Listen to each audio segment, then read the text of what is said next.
Hello everyone. Actually, I'm busy preparing baby's clothes. I need to pack baby's clothes for hospital bag. So, ayan po siya. Bali, sinisegregate ko siya para minsanan, para madali siyang kunin ba. So, meron ako nitong towel. Pero pinagsama-sama ko na. Towel.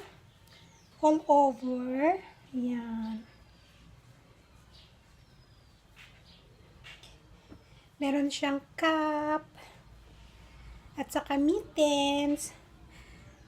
Actually guys, one set to. Ito yung galing pa ng Qatar. Actually, hindi ko binili to. Bigay to ng amo ko bago ako umuwi dito dati. Bali, pinaka regalo nila sa akin.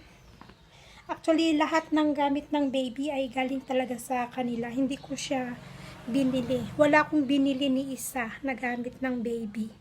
I mean, damit ng baby. May binili man ako, yun yung shampoo, sabon, yun lang yung binili ko para sa baby. Pero pagdating sa damit, wala akong binili. Lahat talaga galing sa amo ko nung nasa Qatar ako. So, yan. Ganito ko siya ipack. One set na to para minsan ang kuha. Meron din ako nito. Ayan. May blanket. Tapos, yung all over. Yellow naman siya. Ayan.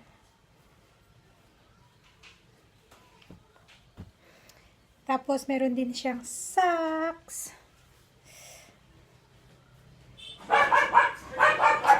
Saka meron din siyang hat. So, one set din to.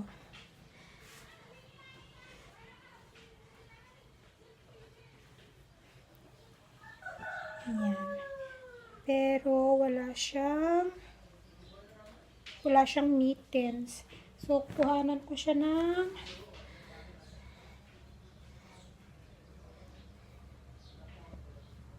ito na lang siguro pink.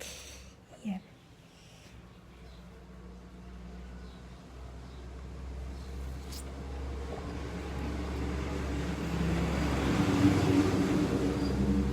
So, wala siyang extra mittens. Itong yellow, one set siya, pero wala siyang mittens. Pero okay na yan. May mga extra mittens naman ako. Bali, 5 pairs lang. 5 sets lang ang dadalhin ko para sa hospital bag namin. Tapos, another, ito.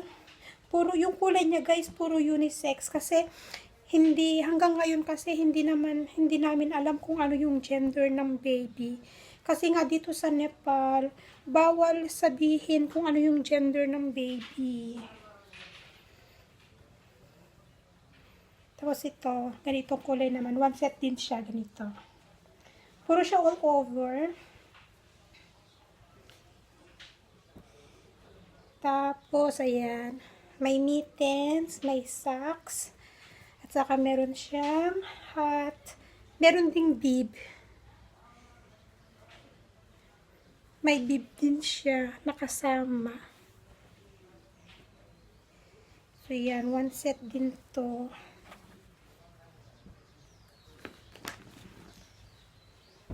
Tapos, next, meron akong white. Yan. White siya.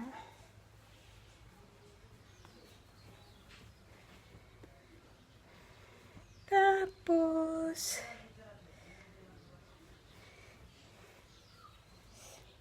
so, ito yung isasama ko.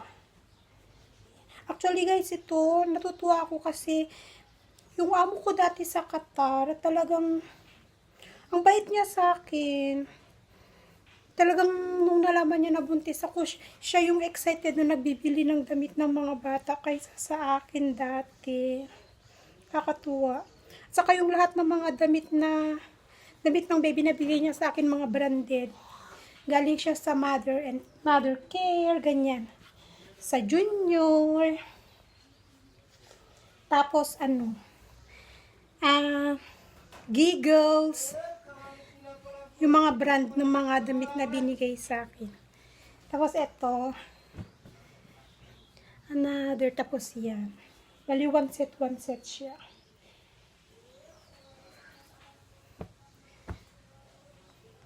Tapos, ito naman ang isasama ko, pink din. Yan. Bali, one set para sa baby. So, ito lang yung dadalhin ko, guys. Yan, all over. Tapos, may mga, meron din siya nito, yung, yan. Meron din siya.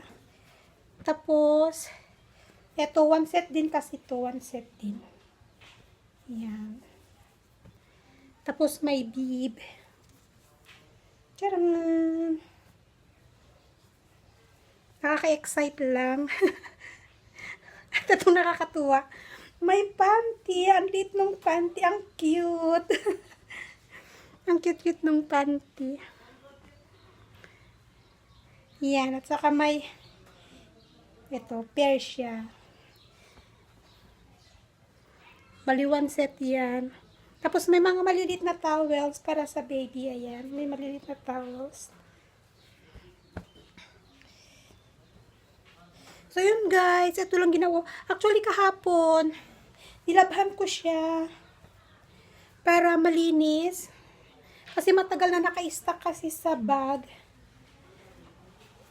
Para hindi naman ma-allergy yung baby pag isinuot na. Kaya, nilabhan ko muna siya bago ko siya ipapak. So, yun guys. Tapos na ako mag-prepare. Guys, tignan nyo kung gaano sila ka-creative. Yung dahon, ginawa nilang plate. Oh. Hindi ko alam kung saan gagamitin to. Dahon. Oh, ginawa nilang plate, ginawa nilang bowl.